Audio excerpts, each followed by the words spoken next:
पर मैं हूं अंकित अवस्थी। आप हैं मेरे साथ में एक ऐसे विषय पर चर्चा करने के लिए जो कि पूरे देश को झकझोर कर रखा हुआ है। देश के लिए कभी मान सम्मान बढ़ाने वाले पहलवान आज अपनी बात मनवाने के लिए कि उनकी बात की सुनवाई हो, जिस पर सेक्सुअल हैरेसमेंट का आरोप लगा है, जिसके ऊपर एफआईआर दर्ज हो चुकी है, उसकी गिरफ्तारी हो, अपनी बात को मनवाने के लिए जब संसद भवन के सामने प्रदर्शन करने का निर्णय लिया तो पुलिस के द्वारा उनके साथ बदतमीजी और बेरहमी के साथ में पेशकश हुई। ऐसी स्थिति से स्तब्ध भारतीय महिला खिलाड़ियों ने निर्णय लिया कि वो गंगा जैसी पवित्र नदी में जाकर अपने उन मेडलों को बहा देंगी जिन्हें प्राप्त करने के लिए उन्होंने अपने जीवन में इतना खून पसीना बहाया और संपूर्ण देश को गौरवान्वित किया।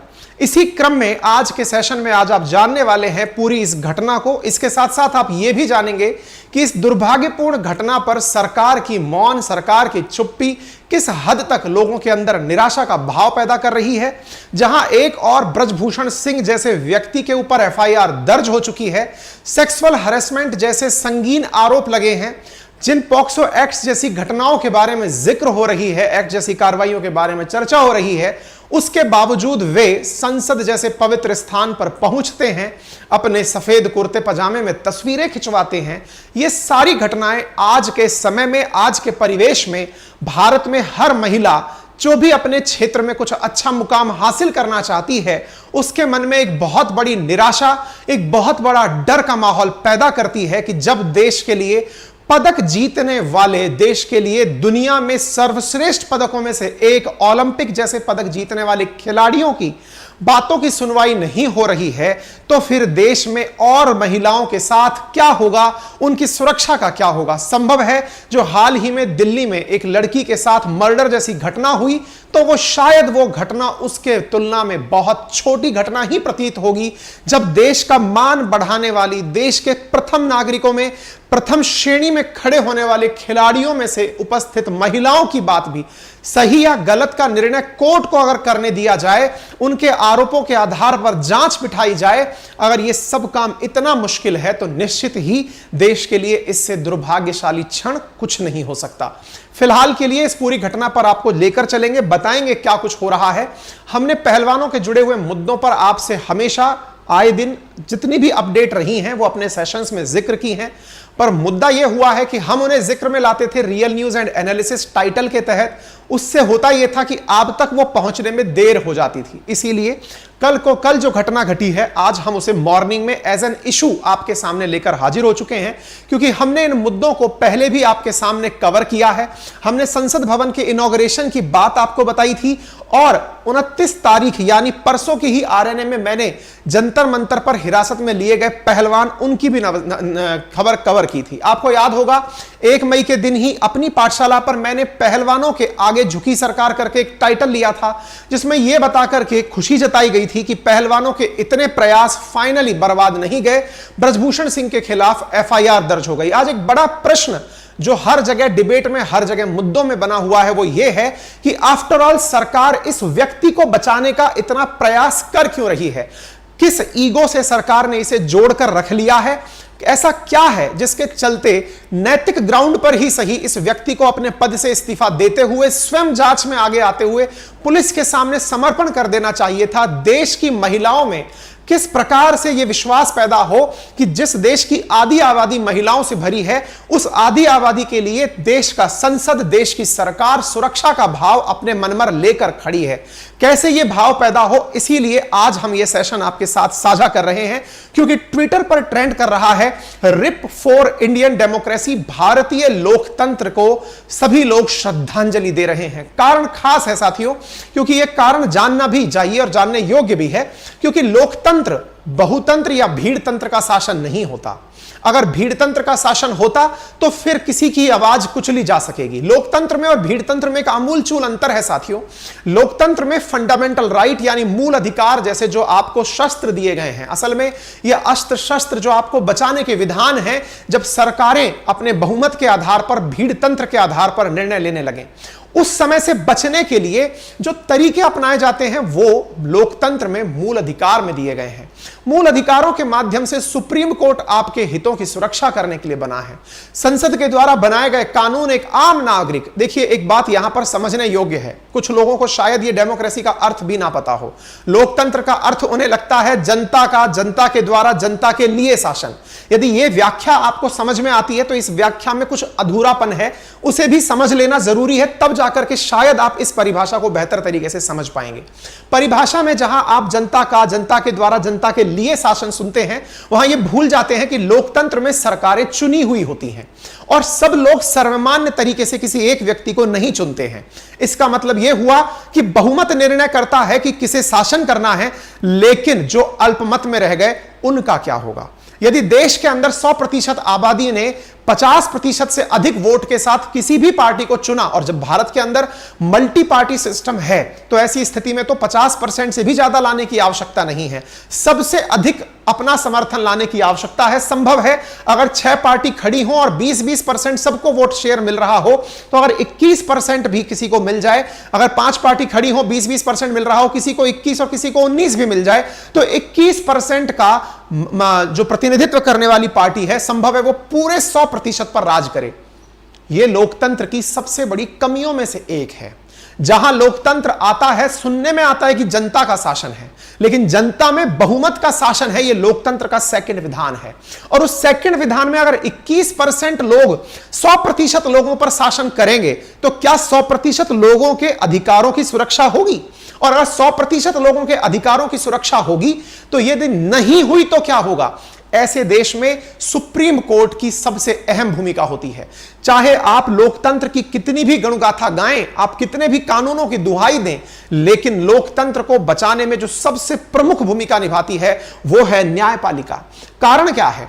यदि आप में से 80%, अब देखिए 21% वाली पार्टी अगर शासन करने लगे, हमने एक हाइपोथेटिकल सिचुएशन ली है, अभी जैसे टर्की के इलेक्शन कल कवर किए थे हमने, उसमें 51% पर निर्णय होता है कि हां भाई 50% से ऊपर जिसके आ गए उसकी सरकार बनेगी। यह समझ में आता है, अमेरिका में समझ में आता है, फ्रांस में समझ में आता है। इंडिया जैसे देश में जहां मल्टी पार्टी सिस्टम है, वहां पर कितना भी % पर वोट शेयर रखने वाला व्यक्ति पूरे देश पर राज कर सकता है। ऐसी स्थिति में अगर किसी एक तबके का, एक वर्ग का, एक ग्रुप का हित रखने वाले, और आप में से कई बार लोगों को क्या लगता है कि किस आधार पर सरकारें बनी हैं, यह देखना योग्य होता है। कईयों को यह दिखाई देता है कि कौन सी पार्टी धर्म का फेवर कर रही है, देश के अंदर कौन सा धर्म बहुमत में है, उसी की सरकार होनी चाहिए।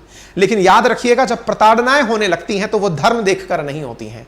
अगर धर्म ही देखने वाला योग्य कारण होता, तो आज देश के अंदर जो 3 करोड़ से अधिक केसेस कोर्ट में दर्ज हैं, अगर आप उन्हें धर्म के आधार पर देखेंगे तो भी वहां पर जो बहुसंख्यक हैं उनके केसेस ज्यादा मिलेंगे। फिर न्याय कहां है? आज जिस मुद्दे की हम चर्चा करने जा रहे हैं वो धर्म के आधार पर नहीं है, और यही आपको जानना चाहिए।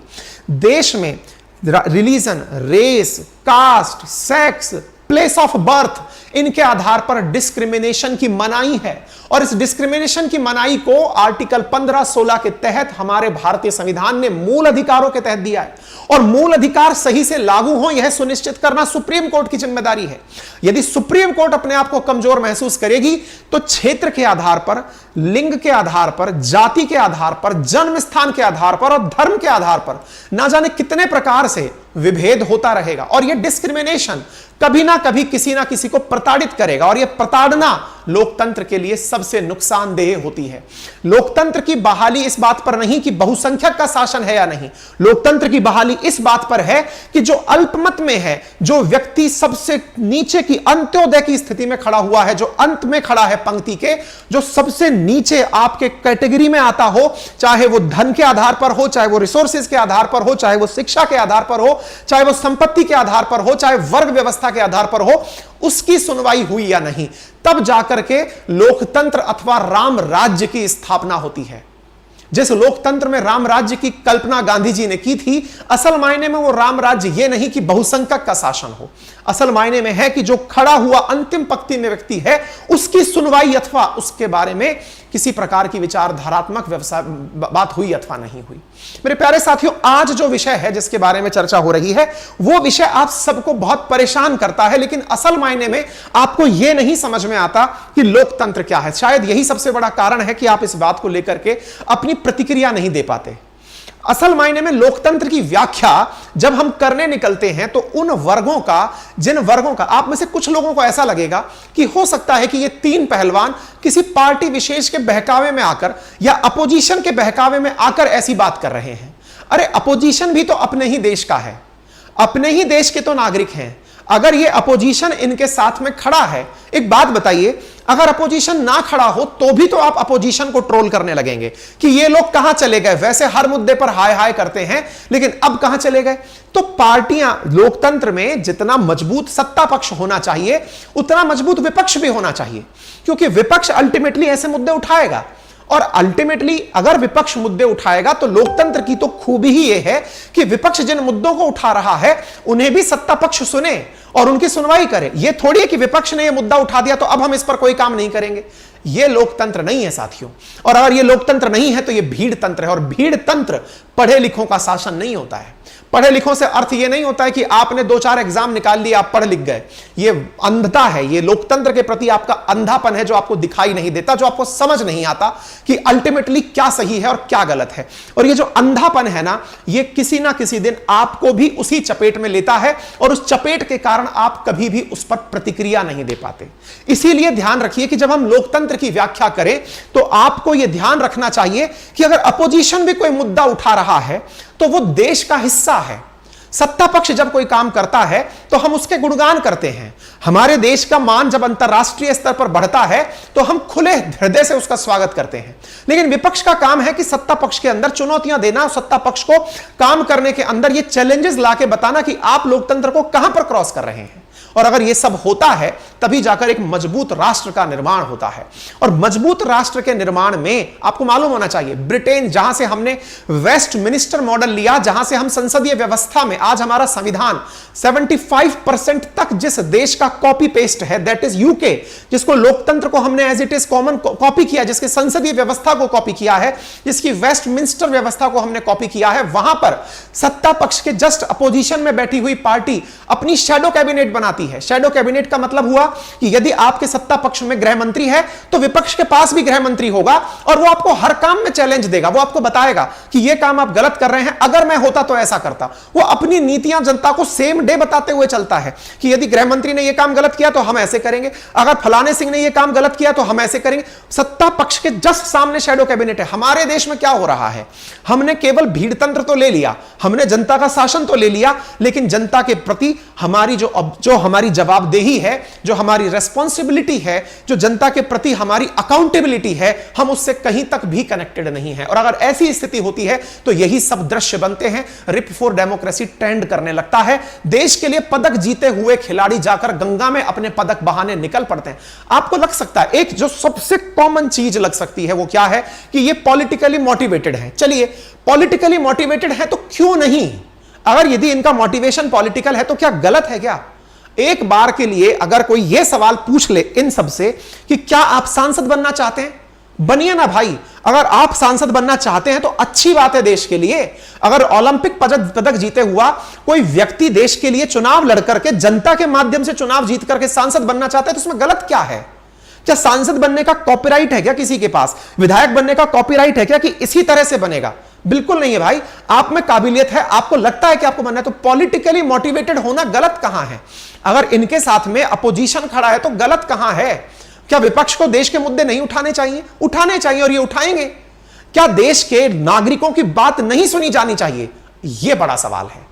अगर अपोजिशन में रहते हुए, महिला होते हुए, सब चीजें हटाइए, आप सबसे पहले जन्म से लिंग निर्धारित करके पैदा होते हैं। देश की आधी आबादी आज इनके साथ हो रहे व्यवहार को देखती है, केंद्र सरकार की तरफ उम्मीदों से निगाह भरी हुई देखती है, और वो ये जानना चाहती है कि अल्टीमेटली आप चाह क्या रहे हैं। क्या हम इन दो के माध्यम से हम केवल ये बता रहे हैं कि पहलवानों की बातें हम नहीं सुनेंगे क्योंकि इनके इल इंटेंशन है, ये अध्यक्ष बनना चाहते हैं? क्या ये प्रधानमंत्री के पद की मांग कर रहे हैं? क्या ये WFI का जो अध्यक्ष है, जिसे लोगों ने इनके मुद्दों से पहले कभी सुना भी नहीं होगा, 99% जनता को तो यह नहीं मालूम होगा कि देश के अंदर पहलवानों के लिए कोई संस्था भी है। अगर ये उस पहलवानों की संस्था के खिलाफ कोई मुद्दा उठाकर खड़े हैं, आपको लगता है कि उस बहुत बड़े कीमती पद के लिए लड़ाई लड़ रहे हैं। आज आपके देश के ऊपर दुनिया हंस रही है। महिलाओं की आधी आबादी, आप कहते हैं दुनिया की सबसे बड़ी पॉपुलेशन हम रखते हैं, आधी आबादी के साथ का प्रतिनिधित्व करने के लिए अगर महिलाएं इनसे उम्मीद लगाकर बैठी हैं कि देश इनके साथ क्या न्याय करेगा, अगर इनके द्वारा उठाए गए प्रश्नों पर आपके द्वारा प्रतिक्रिया नहीं मिलती है, तो यह निश्चित ही देश के लिए बहुत दुर्भाग्यशाली क्षण है। देश को इन सब के साथ खड़ा होना चाहिए या नहीं, यह तो उनके ऊपर है, लेकिन इन मुद्दों से यह समझ में जरूर आना चाहिए कि आप किस देश में अपनी बच्चियों को, अपनी बहनों को, अपनी माताओं को रख रहे हैं। आज जब इस स्ट्रेचर की महिलाओं के साथ में हो रहा दुर्व्यवहार किसी के साथ में देखने योग्य नहीं है, कोई उस पर नजर नहीं दे पा रहा है, तो विचार करिए कल को आपकी बहन बेटियां, आपके घर की माता बहनें जब अपने पदों पर जाएंगी किसी जगह नौकरी करने के लिए, आप कहते हैं ना घर की बेटियां मान बढ़ाएंगी, हैं बेटियों के लिए आप लोग तरह तरह की स्कीम्स निकालते हैं, ऐसी स्कीम निकालेंगे हैं, पढ़ेगा भारत बढ़ेगा भारत, बेटी बचाओ बेटी पढ़ाओ, ये इसलिए पढ़ाएं, इसलिए बचाएं, इसलिए आगे भेजें, इसलिए महिला सशक्तिकरण का नारा दें। ये हैं सारे कारण कि आप इनकी बातें ना सुने। तो और अगर आप इनकी बातें नहीं सुन सकते तो इनके द्वारा जो बातें कही गई हैं कम से कम वही सुन लेनी चाहिए, क्या पता उससे आपका दिल पिघल जाए। मेरे प्यारे साथियों, पहलवानों ने, आपको मालूम होगा 28 तारीख के दिन संसद भवन के सामने इन्होंने प्रोटेस्ट करने का निर्णय लिया था। लगभग महीने भर से अधिक जंतर मंतर पर बैठ करके ये 3 पहलवान, बहुत सारे लोगों का एक बहुत कॉमन पर्सपेक्टिव है, क्या सर सारे पहलवान तो नहीं आए? भाई सब में हिम्मत नहीं होती, सब महात्मा गांधी नहीं बने थे, नंबर 1। नंबर दूसरा, सर सारे पहलवान तो नहीं आए, अरे भाई एक तो आया है, ये इतने भी ना आते, एक तो आया है ना, क्या उसकी बात सुनने का अधिकार नहीं है? फिर किस लोकतंत्र में रह रहे हैं आप? अगर किसी एक व्यक्ति के, आज जितने भी आप केस पढ़ते हैं, चाहे गोलकनाथ केस पढ़े, चाहे केशवानंद भारती केस पढ़े, चाहे मेनका गांधी केस पढ़े, वो थे तो एक एक व्यक्ति ना, उन व्यक्तियों ने अपनी बातें उठाई तो इतिहास बन गए भाई। अगर ये एक व्यक्ति भी है, मैं कह रहा हूं पूरी तरफ, अगर आप ये कह दो कि 1000 महिला पहलवान सेफ हैं, किसी एक के साथ ऐसा हुआ था। आसाराम ने भी तो शायद एक आध के साथ ही किया था, जिसकी वजह से वो सुर्खियों में फंस गया, आज तक जेल की सलाखें काट रहा है। एक ने ही तो हिम्मत करके आगे आने की कोशिश की थी, एक बार एक आगे आई थी तब जाकर के कानून ने अपना काम करना शुरू किया था। ये थोड़ी है कि उसकी प्रताड़ित जितनी भी महिलाएं थी सब सामने आ गई एक ही बार में, एक ने हिम्मत की थी। अगर आप इसको हिम्मत नहीं देंगे, ये जो पहलवान खड़ा हुआ है या खड़ी हुई है, अगर आप इसे हिम्मत नहीं देंगे, तो और जो इतने सारे फेडरेशंस चल रहे हैं और इतने सारे जो समाज के अंदर मंच चल रहे हैं, वहां से महिलाएं निकल कर कैसे आएंगी? क्या हमारे देश ने मी टू कैंपेन नहीं देखा क्या? हमारे देश में जब महिलाओं के द्वारा सबसे पहले मी टू कैंपेन शुरू किया गया था, किसी एक महिला ने सबसे पहले वर्ल्ड में शुरू किया था कि मेरे साथ यौन हिंसा हुई है वर्क प्लेस पर। आप देखिए अपने देश में बाढ़ आ गई। शुरुआत करने वाले का कलेजा चाहिए होता है, शुरुआत में संघर्ष हैं और इन संघर्षों से ना जाने कितनी महिलाएं अपने दर्द छिपाकर बैठी होंगी। एक बार इन्हें न्याय मिलने लगे, फिर देखिए झड़ी लग जाएगी आपके सामने। इनको देखकर ना जाने कितनी महिलाएं अपने अंदर हौसला भरेंगी और ना जाने कितनी महिलाएं अंदर ही अंदर डर रही होंगी कि इनके साथ जब यह हो सकता है, मेरे अंदर तो इतना हौसला ही नहीं है कि मैं खड़ी हो पाऊं। क्या कीजिएगा? देश अच्छी स्थिति में नहीं है इस विषय पर। यह विषय देश के लिए बहुत संवेदनशील है और इस पर बहुत गंभीरता से विचार करने की आवश्यकता है। आज मैं जिस भावना के साथ आपके सामने खड़ा हूं, उस भावना को हमने कई बार अपने सेशंस में व्यक्त किया है, पर हुआ यह कि ये सब चीजें कहीं ना कहीं, भाई मैं भी, मेरे भी 2 बेटियां हैं, मेरे भी घर में महिलाएं हैं, मुझे भी कल को लगता है ना कि मेरी बहन बेटियां जब बाहर निकलें वो सुरक्षित फील महसूस करें। अगर ये हालात रहेंगे कि उनकी कोई बातें नहीं सुन सकता, तो हम जैसे सर्वसामान्य का क्या होगा? ये बड़ा विषय है और सरकार को चाहिए कि इस विषय पर यथाशीघ्र कार्रवाई की जाए। यह विषय बहुत गंभीर है और बहुत चिंतन योग्य है। इन महिलाओं ने जब तंग आकर के, इनके सामने एक विकल्प था कि अपने पदक लौटा दें, जैसे एक बार हुआ था, बहुत सारे साहित्यकारों ने अपने पदक लौटाए थे। पदक लौटाने के लिए इनके पास विकल्प था कि ये राष्ट्रपति के पास जाकर पदक लौटाएं। लेकिन ये राष्ट्रपति के पास क्यों जाएं? इन्होंने अपने लेटर में लिखा, हम राष्ट्रपति के पास क्यों जाएं? क्योंकि राष्ट्रपति जो हमसे कुछ ही मिनटों की दूरी पर रह रही हैं, उन्हें आज तक हमारे बारे में सोचने का मौका नहीं मिला। और वो राष्ट्रपति जो संसद भवन पर खुद नहीं बुलाई गई, उनके बारे में हम क्या करें कि वो कोई डिसीजन ले पाएंगी? आपने जब हमारे किसी मुद्दे पर खुद महिला होकर के अब तक कोई हमारे बारे में टिप्पणी नहीं की, तो हम आपसे क्या अपेक्षा कर सकते हैं? सत्य है। और इस बात को जान लीजिए कि ये अपोजिशन, मैं कह रहा हूं कि ये पूरी तरह अपोजिशन, मैं कह रहा हूं अगर अपोजिशन पार्टी की नेता भी होती, चलो अभी तक तो इनके पास में कोई टैग नहीं लगा है कि ये कौन सी पार्टी से हैं, मैं कह रहा हूं अगर ये किसी पार्टी की नेता भी होती ना, तो भी इनकी बात सुननी चाहिए थी।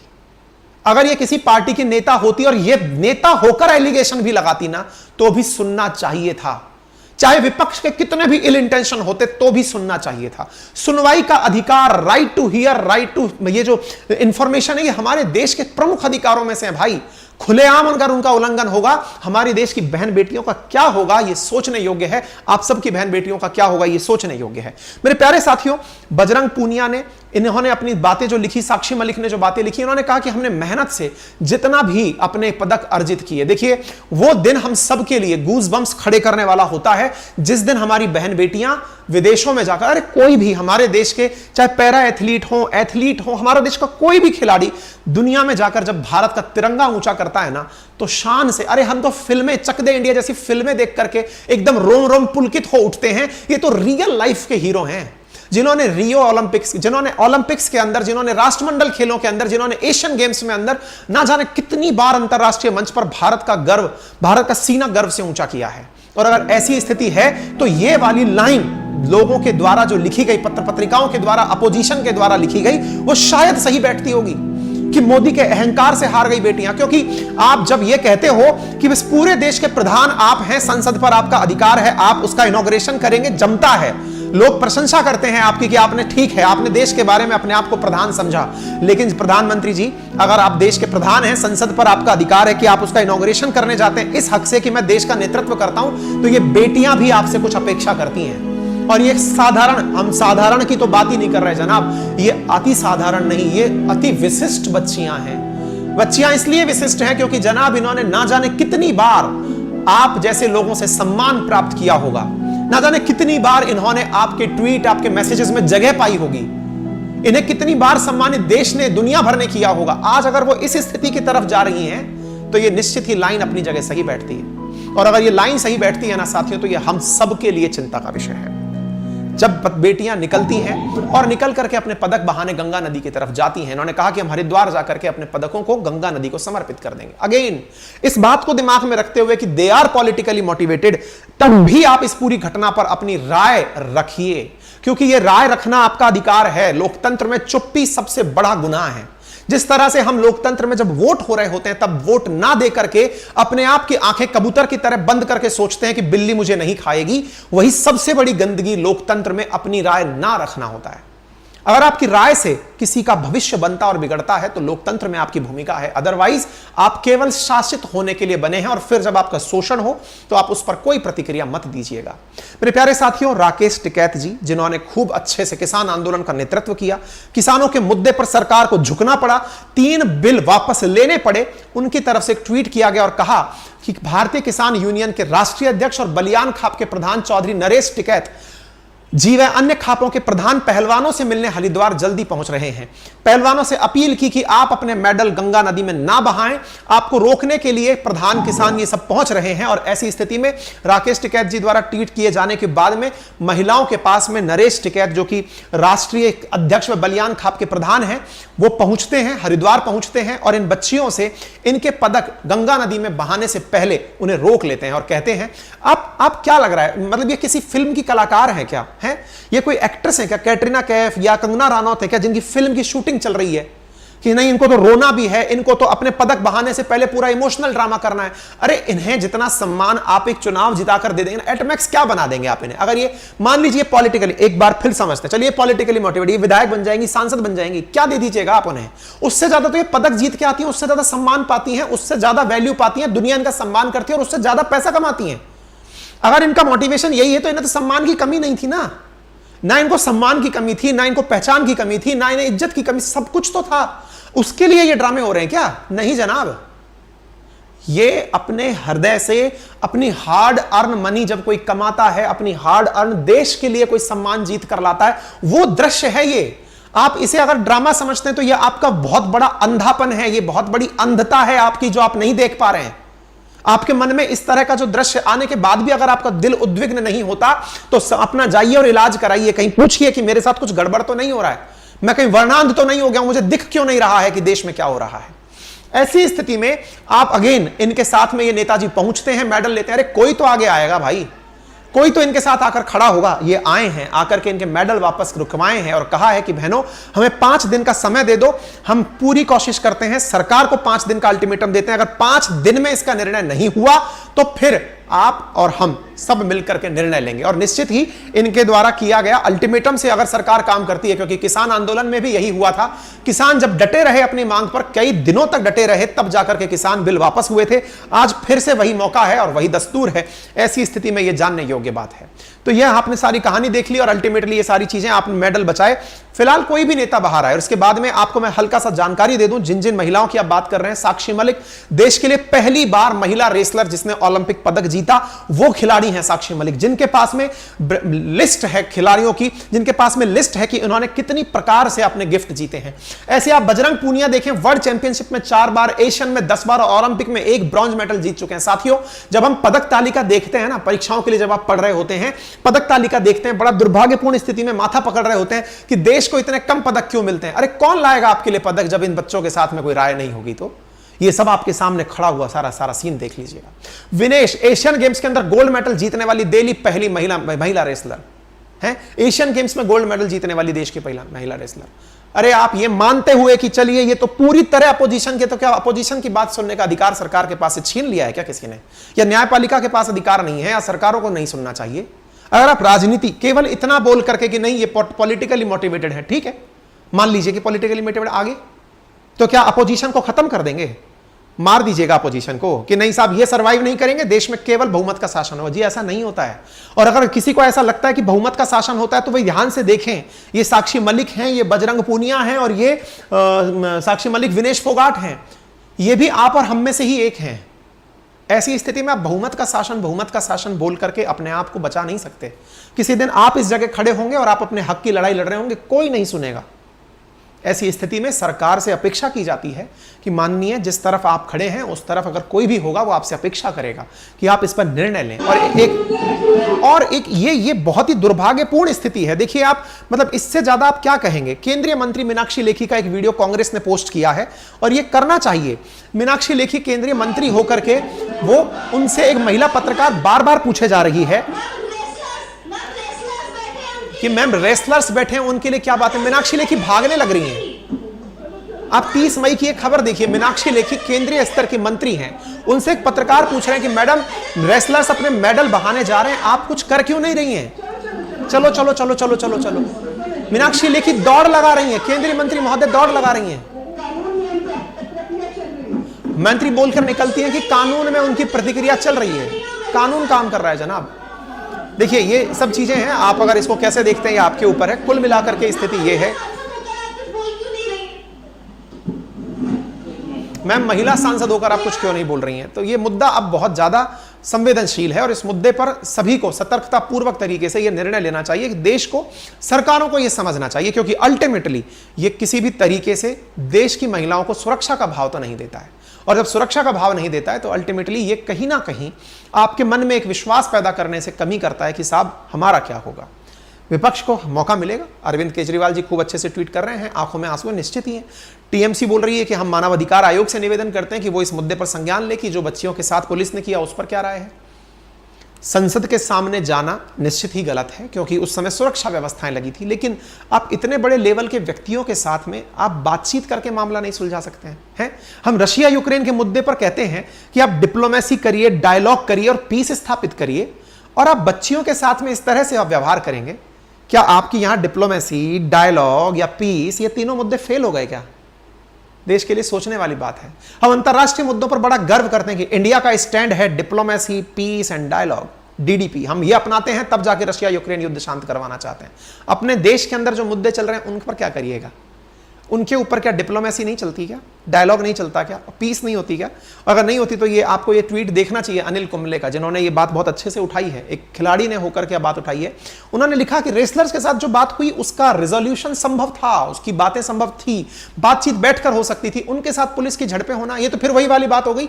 यूक्रेन ने ऐसा किया, हमने गोले चला दिए, खत्म बात। फिर डिप्लोमेसी कहां गई? फिर आपकी अपनी नीति कहां गई? गलत है। और ये गलत है तो सरकार को इस पर सुनवाई करना पूरी दृढ़ता के साथ चाहिए।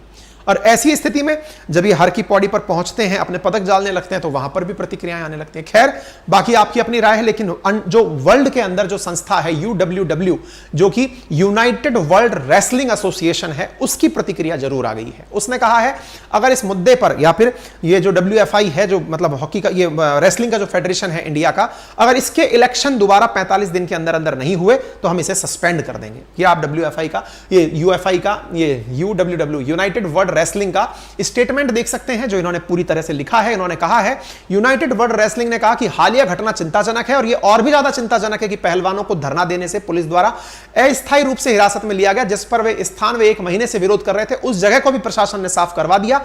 ऐसी स्थिति में 45 दिन के अंदर अगर भारतीय कुश्ती संघ के चुनाव नहीं करते तो उन्हें सस्पेंड किया जा सकता है। और क्या होगा इससे बड़ा? आप अंतरराष्ट्रीयकरण चाहते थे इस मुद्दे का, अंतरराष्ट्रीय खबरों में आनंद आता है, तो लीजिए, आप अंतरराष्ट्रीय हो गए। बाकी आप अपनी राय बनाने के लिए आजाद हैं, आप स्वतंत्र हैं। आप आपकी राय क्या है वो कमेंट बॉक्स में बता सकते हैं। आपसे गुजारिश है कि इस पर जितना ज्यादा हो सके सतर्क रहते हुए, क्योंकि एक दिन आप भी इस जगह हो सकते हैं, इस पर विचार करें। और लोकतंत्र में किस लोकतंत्र की आप अपेक्षा रखते हैं वो तय रखें। आप इस तरह की बातों पर बोलने से आप सरकार विरोधी नहीं हो जाते, आप किसी पॉलिटिकल पार्टी के नेता नहीं हो जाते, आप नागरिक रहते हैं। और नागरिक की मांग क्या है ना, आप पता है सबसे बड़ी दिक्कत कहां आ रही है? दिक्कत यह आ रही है कि आप ये सोचने लग रहे हैं कि आप सरकार के आदमी हैं। अजी, आप सरकार के ना तो आदमी है, ना आप सरकार की औरत है, ना आप बच्चे हैं, आप देश के नागरिक हैं। वो आपके लिए काम करने के लिए बने हैं। अगर आप ये सोचते हैं कि नहीं, मैंने सरकार के खिलाफ बोल दिया, मैं उस पार्टी के पक्ष में बोल दिया, तो फिर दिक्कत हो जाएगी। ऐसा नहीं है जनाब, आप देश के नागरिक, आप हर मुद्दे पर अपनी राय रख सकते हैं। अल्टीमेटली आपकी राय, आपके द्वारा किया गया कृत्य, आपके द्वारा किए गए काम पूरी तरह से देश का भविष्य निर्माण करते हैं। आप ही की चुनी हुई सरकार होती है ना। हम देश के हर अच्छे काम को अप्रिशिएट करते हैं ना भाई। अंतरराष्ट्रीय मंच पर जब आप होते हैं, देश का नाम करते हैं, हम तारीफ करते हैं भाई। दुनिया में लोग आपके लिए तालियां बजाते हैं, हमें पसंद आते हैं ना। हर व्यक्ति की अच्छाइयों को प्रशंसा देना, यह नागरिक की परिपाटी है। हम देश में हो यह रहा है कि या तो लोग सत्ता पक्ष से हो रखे हैं या विपक्ष से। हम और आप इस तरह बटे हुए हैं कि या तो ये सत्ता पक्ष का आदमी होगा या विपक्ष का। हम नागरिक क्यों नहीं हो पा रहे? हम देश के, खुद के देश के नागरिक क्यों नहीं हो पा रहे? हम क्या राजनीतिक पार्टियों से होंगे तभी हमारे काम होंगे क्या? हम अपने लेवल पर कब अपना डिस्कशन करेंगे? आप अपने लेवल पर कब अपना निर्णय करेंगे? कब होगा सारा काम? ये बड़ी बात है ना। इस पर डिसीजन आपको लेना अनिवार्य है। ठीक है, आप क्या कर सकते हैं? आपके दिमाग में बड़ा सवाल आएगा, तो बड़ा सवाल का आंसर केवल इतना ही है कि आप ऐसे मुद्दों पर चुप ना रहें। चुप ना रहने से मतलब है आप अपनी राय रखने में किसी प्रकार से ना हिचके। सरकार आपके द्वारा चुनी हुई है। लोग अगर चुप्पी रहनी है तो बहुत से देशों में तानाशाही आई है, वो चुप रहने का ही परिणाम है। बहुत से देशों के अंदर सेना का शासन आया है, वो चुप रहने का ही परिणाम है। लेकिन जिस देश के लोग लोकतंत्र के नाम पर सड़कों पर उतर पड़ते हैं, वहां लोकतंत्र प्रबल होता है। मैं आपको सड़कों पर उतरने के लिए नहीं भड़का रहा हूं, लेकिन यह याद दिला रहा हूं कि आप इस देश के सजग नागरिक हैं। चुप्पी नहीं, आप अपनी प्रतिक्रिया के रूप में जिस बात को समझ पाएं वो आपका अधिकार है। ठीक है, आप इन चीजों पर सजग रहते हुए पूरी तरह से विचार करें। बाकी मर्जी आपकी है। फिलहाल के लिए इतना ही। अगर आपको जानकारी पसंद आई हो तो अपने साथियों के साथ इसे जरूर साझा करें। चैनल पर नए हैं तो सब्सक्राइब कर लें। वीडियो के राइट हैंड कॉर्नर में एक सब्सक्राइब का बटन दिया हुआ है। बाकी जो भी अपडेट होंगे वो हम जल्दी आपको देंगे। और कल के लिए तैयार रहिएगा। कल सुबह 9 बजे आपके लिए एक बहुत ही बेहतरीन अनाउंसमेंट होने जा रहा है। राजस्थान प्रशासनिक परीक्षा की तैयारी करने वाले